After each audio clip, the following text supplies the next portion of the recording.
If you have seen some videos on my channel, you probably know what this view means. It means that I have returned from another neon picking road trip.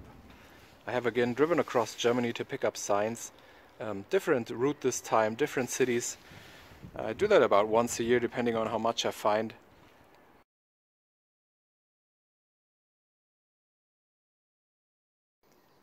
I think I have 2 videos of past tours in the channel. I'll put the links in the description. So I got 12 signs this time. We have a Pepsi there in the front and some single tubes in that box. And then signs on my well-tested neon transportation board with these metal parts that I use to fix them. And if the frames wiggle around too much, I use some wire to stabilize them. And this time I even built a custom wooden structure for the trunk so I can fit all the signs. So I obtained the measurements beforehand and made a concept of where I want to put which sign, and that worked out. So as usual, I'll unload them to the workshop floor now and then we can take a look together.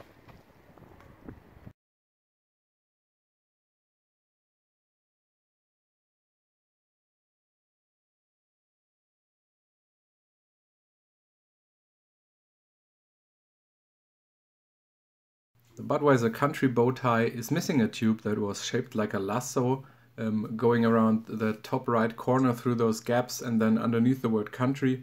And somebody also narrowed down the frame because of the missing tube, so I can't just remake it.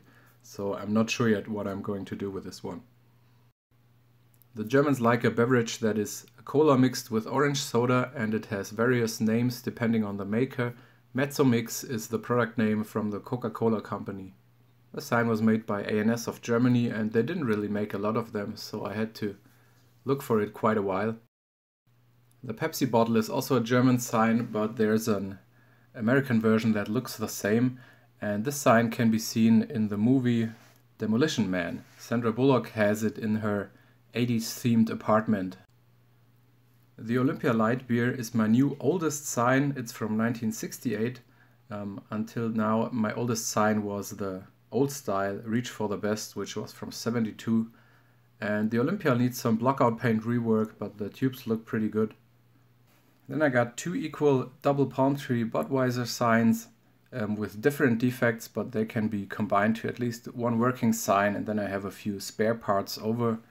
An interesting difference is that the left sign seems to have turquoise tubes for the water waves and the palm tree, and on the right sign these parts are a bit more greenish, and I think they might be EGL Seacrest, because I have read before that this color was used on this sign, so they have probably changed it during the series, maybe because one color was not available, so they switched to the other one.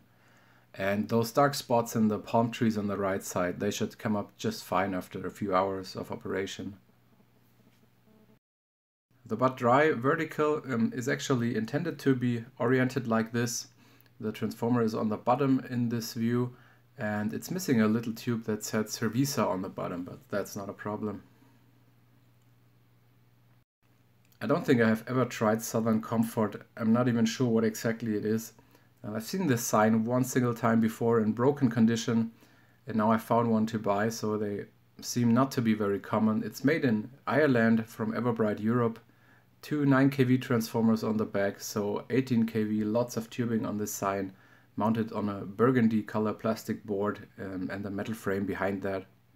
I really like that one. A nice font, nice design. And this course is also pretty old. It does not have a date code, but probably also around 1970. The white tubes are all connected, so beer and that ring is one tube. And Coors is standard blue phosphor with red gas, which gives this classic hot pink color. The Coors Extra Gold on the black plastic is also a European market sign, also from Everbright Ireland. It has an early Evertron electronic transformer without dimmer, and that extra gold tube is just cold and has probably been stored for a few years, so it will come to equal brightness after a few hours. Michelob Dry is one of my wishlist signs that I finally found. I've always liked this design with the ribbon behind the text and the color combination, and I remember this sign for almost as long as I know beer neon signs in general. At the end of the 90s, when I was looking through eBay USA to see what kind of beer signs they had, this would pop up again and again. And the light open, I got this one cheap in non-working condition, and the seller said it would flash for a very short moment when you turn it on. So I was hoping it's just the transformer, but it turned out that it's the light tube. It must have somehow lost its gas, so probably has a cracked tip-off or a leak along a molten-in electrode wire. So also here I'm not sure yet what to do with this one. Probably I can find a matching light tube. Thanks for watching. See you next time.